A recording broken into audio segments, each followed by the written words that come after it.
ഇന്ന് നമുക്ക് ഒരു മുത്തശ്ശി വൈദ്യ ആയാലോ? നമ്മുടെ വീട്ടിൽ പഴയ അമ്മൂമ്മമാരോ നമ്മുടെയൊക്കെ അമ്മമാരൊക്കെ ഉണ്ടെങ്കിൽ അവർക്കറിയായിരിക്കും ഈ സാധനങ്ങളൊക്കെ. കാരണം അന്നത്തെയൊക്കെ കാലത്ത് ഇതൊക്കെ എല്ലാ വീടുകളിലും ഉണ്ടാക്കി വെക്കാറുന്ന സാധനമാണ്. അപ്പം അങ്ങനെയുള്ള ഒരു എണ്ണ ആണ് ഞാൻ ഉണ്ടാക്കുന്നത്. എന്തിനുള്ളതെന്ന് അറിയുമ്പോൾ നമുക്ക് ചൊറി, കരപ്പന്, ചെറിയ ചെറിയ മുറിവുകൾ, അലർജിയൊക്കെ ചൊറിച്ചിലൊക്കെ ഉണ്ടല്ലോ, അങ്ങനെയൊക്കെയുള്ള ചൊറിച്ചിലുകളും ഒക്കെ. ഇന്ന് ഈ മരുന്നൊക്കെ വാങ്ങിയാൽ നമ്മൾ കടയായിരിക്കും മരുന്ന് വാങ്ങിക്കാനേക്കാൾ എളുപ്പമാണ്. നമ്മുടെ വീട്ടിലൊരു ഇച്ചിരി സമയം, ഒരു 10 മിനിറ്റ് സമയം നമ്മൾ ചിലവാക്കാമെങ്കിൽ ഈ എണ്ണ നമുക്ക് ഉണ്ടാക്കാം. വീട്ടിലുള്ള സാധനങ്ങൾ കൊണ്ട് തന്നെ ഉണ്ടാക്കുന്നത്. അപ്പം നമുക്കിത് എങ്ങനെയാണ് ഉണ്ടാക്കുന്നതെന്നും എന്താണ് എണ്ണയെന്നും കാണാം. വീഡിയോയിലേക്ക് പോകുന്നതിന് മുമ്പ് എനിക്ക് പ്രത്യേകം പറയാനുള്ളത്, ഈ വീഡിയോ മിസ്സാക്കാതെ കാണുക. പലരും വീഡിയോ കുറച്ച് ആദ്യം അവസാനമൊക്കെ ഇട്ട് കാണും, ഇടയ്ക്കുള്ളതെല്ലാം ശരിയായിട്ട് കാണുന്നില്ലെന്നൊക്കെ അങ്ങനെ അറിയുന്നുണ്ട്. പക്ഷേ അത് അങ്ങനല്ല. ഈ വീഡിയോ മൊത്തമായിട്ട് കണ്ടെങ്കിൽ മാത്രമേ ഈ എണ്ണ എന്താണെന്നും അതിൻ്റെ ചേരുവകൾ എന്താണെന്നും അത് എത്രയൊക്കെ അളവിൽ ചേർക്കണമെന്ന് മനസ്സിലാക്കാൻ പറ്റുള്ളൂ. അതുകൊണ്ട് വീഡിയോ മിസ്സാക്കാതെ കാണുക. നിങ്ങളിത് വീട്ടിൽ ഉണ്ടാക്കിയിട്ടില്ല എങ്കിൽ ഉപയോഗിച്ച് നോക്കുക. ഉപയോഗിച്ച് നോക്കിയതിന് ശേഷം നിങ്ങളുടെ അഭിപ്രായങ്ങൾ പറയുക. അതല്ല അതൊന്നും ലൈക്ക് ചെയ്യുകയും ഷെയർ ചെയ്യുകയും ചെയ്യുക. ഞാനിതിൽ ഒരു വീഡിയോ ചെയ്യുന്നത് ഇപ്പോൾ ഈ അടുത്ത ദിവസം എൻ്റെ ഒരു ചേച്ചി എന്നൊക്കെ പറഞ്ഞു ഇങ്ങനെയൊക്കെയുള്ള സാധനങ്ങളുള്ളപ്പം അതൊക്കെ ഉണ്ടാക്കി വീഡിയോ ഇട്ടിട്ട് കൂടെ നല്ല സാധനങ്ങളിലെ നല്ല എഫക്റ്റ് ഉള്ളതല്ലേ, എനിക്ക് അടുത്ത ദിവസം നല്ല എഫക്റ്റായിട്ട് കിട്ടി, അതുകൊണ്ടൊന്ന് ചെയ്ത് നോക്കാൻ പറഞ്ഞു. അതുകൊണ്ടൊക്കെ എല്ലാവരും അങ്ങനെ 2 പേര് പറഞ്ഞതനുസരിച്ചാണ് ഇനി ഞാൻ വീഡിയോ ചെയ്യുന്നത്. നമുക്കിനി കൂടുതൽ ദീർഘിപ്പിക്കുന്നില്ല, നമുക്ക് നേരെ വീഡിയോയിലോട്ട് പോകാം.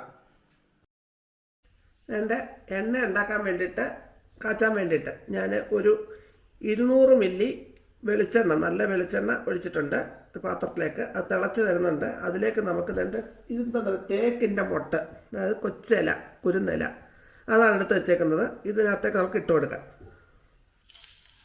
തേക്കിൻ്റെ ഇല ഇട്ടപ്പോൾ അതിന് ചുവപ്പ് നിറം വരുന്നുണ്ടോ? അത് തേക്കിൻ്റെ ഇലയ്ക്ക് ഒരുപാട് മെഡിസിൻ വാല്യൂ ഉണ്ട്. നമുക്ക് മീഡിയം ഫ്ലെയിമിൽ ഇട്ടുണ്ടാക്കാം. ഇത് ആൻറ്റി മൈക്രോബിയലാണ്. അതുകൊണ്ട് തന്നെ ചൊറിച്ചിലിനും അങ്ങനെയുള്ള സാധനങ്ങൾക്കും നല്ലൊരു മരുന്നാണിത്. ഇതിൻ്റെ കൂടെ വേറൊരു സാധനമുണ്ട്. ഇതൊന്ന് ചെറുതായിട്ടൊന്ന് മൂത്ത് വരുമ്പോൾ നമുക്ക് അത് ഇട്ട് കൊടുക്കാം.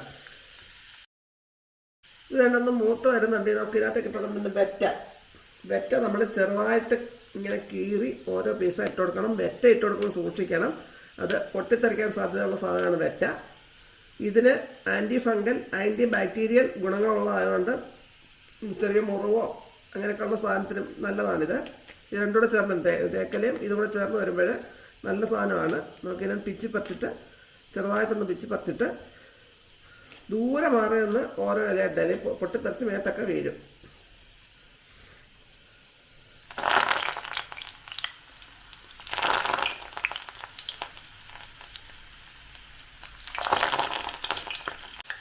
ഇത് 200 മില്ലി എണ്ണയ്ക്കുള്ള കണക്കാണ് ഞാൻ വന്നേക്കുന്നത്.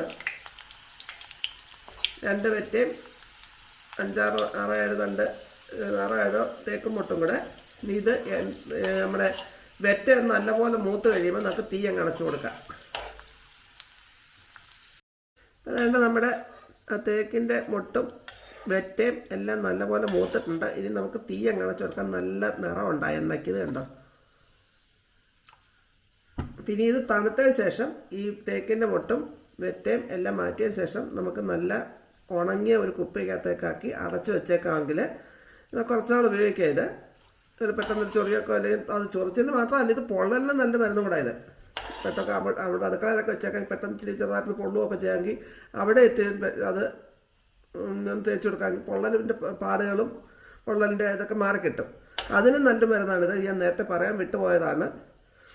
അപ്പം നമുക്കിനി ഇത് ആറിയതിന് ശേഷം ഒരു പാത്രത്തിലേക്ക് മാറ്റാം.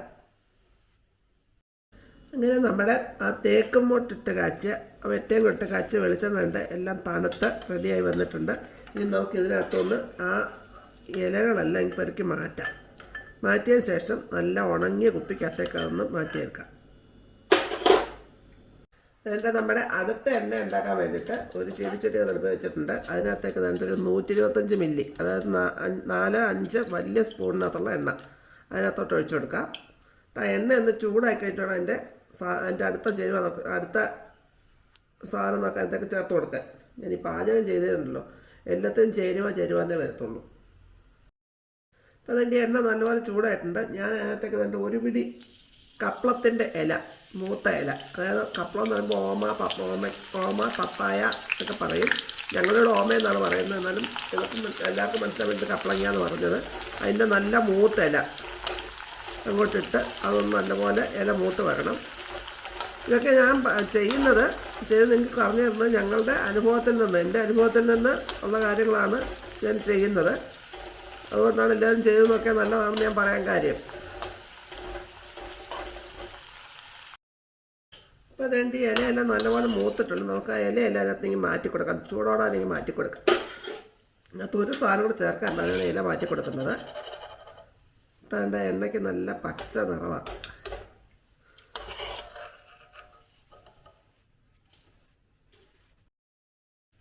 നമ്മൾ വേണ്ട ഇലയെല്ലാം മാറ്റി. ഇനി ഇതിനകത്തൊക്കെ നമ്മൾ ചേർത്ത് കൊടുക്കുന്നറിയാം മഞ്ഞപ്പൊടി. മഞ്ഞപ്പൊടി ഒരു അണുനാശിനിയാണ്. അതുകൊണ്ടാണ് ചൊറിച്ചിലൊക്കെ ഈ ഓമയുടെ അണ്ടലിന് പറയാം ഓമയ്ക്കകത്ത ക്രിമിയേടി മാറുമെന്ന്. ക്രിമിയേടിക്ക് മാത്രമല്ല കേട്ടോ, ഇതിനും കൊള്ളാം. പിന്നെ വേണ്ട ഒരു 1/4 ടീസ്പൂൺ മഞ്ഞപ്പൊടി ചേർക്കുന്നുണ്ട്. ഇനി നമുക്ക് തീ അങ്ങ് അടച്ചു കൊടുക്കാം. എന്നിട്ടിത് ഒന്ന് ഇളക്കിയിട്ട് നിറന്നുണ്ട് മാറി ചെറിയ ഓറഞ്ച് കളറായതിന് ഇന്നത്തെ ഒന്ന് തീ അണച്ചു കൊടുത്തിട്ടുണ്ടെങ്കിൽ തണുത്ത് കഴിയുമ്പോൾ നമുക്കിതിനെ ഒരു കുപ്പിക്കകത്തേക്ക് അത് മാറ്റാം. അങ്ങനെ നമ്മുടെ കപ്ലങ്ങയുടെ ഇല, അത് ഓമയുടെ ഇല ഉള്ള എണ്ണ റെഡിയാക്കിയിട്ടുണ്ട്. ഇതിനെ നമുക്ക് ഒരു കുപ്പിക്കകത്തേക്കൊന്ന് മാറ്റാം. നമ്മുടെ തേക്കനെയും ബെറ്റയും ഉണ്ടാക്കിയ എണ്ണ അതേണ്ടേ, നല്ല തേൻ്റെ നിറവും നല്ല കൊഴുപ്പുള്ള എണ്ണയാണത്. അതാണ് ഇട്ടേക്കുന്നത്. ഇത് ചൊറിക്കും. പിന്നെ അതുപോലെ കരപ്പന്, പൊള്ളലിൻ്റെ പാട് മാറാൻ ഒക്കെ നല്ലൊരു എണ്ണയാണിത്. അപ്പോൾ ഇതുണ്ടാക്കാൻ എളുപ്പമാണ്. ഇനി അടുത്തൊരെണ്ണ ഞാൻ കാണിച്ചു തരാം. ഇത് നമ്മുടെ ഓമയുടെ കപ്പളം, ഓമ, പപ്പായ എന്നൊക്കെ പറയുന്നത് അതിൻ്റെ ഇല കൊണ്ടുണ്ടാക്കിയ ഒരു എണ്ണയാണ്. അതിന് അത്രയും വലിയ കൊഴുപ്പില്ല. അത് ചൊറിച്ചിൽ, ഏത് സൈസുള്ള ചൊറിച്ചിലിന് നല്ല മരുന്നാണിത്. അപ്പോൾ ഇത് രണ്ടും കൂട്ടം ഉണ്ടാക്കി വീട്ടിൽ വെച്ചിരുന്നാൽ എല്ലാവർക്കും പ്രയോജനപ്പെടും. അപ്പോൾ ഒന്ന് ട്രൈ ചെയ്ത് നോക്കുക. നിങ്ങളുടെ അഭിപ്രായങ്ങളും നിർദ്ദേശങ്ങളും കമന്റ് ബോക്സിൽ ഇട്ടേക്കുക. ഇനി പുതിയൊരു വീഡിയോ കൊണ്ട് വരുന്നതിന് വരേക്കും ടാറ്റാ, ബൈ ബൈ.